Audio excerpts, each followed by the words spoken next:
New TV Telugu mass మహారాజా రవితేజ కథానాయకుడిగా నటిస్తున్న ఇరుముడి చిత్రం నుంచి విడుదలైన మల్లెపూల పల్లకి పాటపై సోషల్ మీడియాలో వస్తున్న విమర్శలపై దర్శకుడు శివ నిర్వాణ స్పందించారు. గాయకుడి వాయిస్ బేస్ పాటను దెబ్బతీస్తుందంటూ జరుగుతున్న చర్చకు ఆయన వివరణ ఇచ్చారు. ఒరిజినల్ సింగర్ కు గౌరవం ఇవ్వాలనే ఉద్దేశంతోనే ఈ నిర్ణయం తీసుకున్నామని స్పష్టం చేశారు. ఈ విషయంపై మాట్లాడుతూ ఒరిజినల్ పాట విడుదలై 15 ఏళ్లకు పైగా అయిందని, వయసు రీత్యా గాయకుడి గాత్రంలో మార్పు రావడం సహజమని శివ నిర్వాణ అన్నారు.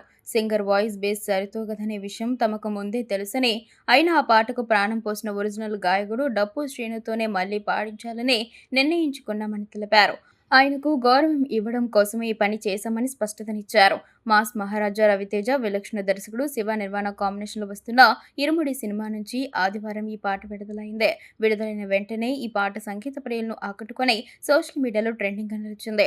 జీవి ప్రకాష్ కుమార్ స్వరపరిచిన ఈ పాటకు చౌడం శ్రీనివాసరావు సాహిత్యం అందించారు. ప్రేమ కథా చిత్రాలతో ప్రత్యేక గుర్తింపు పొందిన శివ నిర్వాణ మాస్ ఇమేజ్ ఉన్న రవితేజతో సినిమాలు చేస్తూ ఉండటంతో ఇరుముడిపై భారీ అంచనాలు నెలకొన్నాయి. ఈ చిత్రంలో రవితేజ సరసన ప్రియా భవానీ శంకర్ హీరోయిన్ గా నటిస్తుండగా బేబీ నక్షత్ర కీలక పాత్ర పోషిస్తోంది. మైత్రి మూవీ మేకర్స్ పతాకంపై నవీన్ ఎహ్నేని, వై రవిశంకర్ ఈ చిత్రాన్ని అత్యంత ప్రతిష్టాత్మకంగా నిర్మిస్తున్నారు.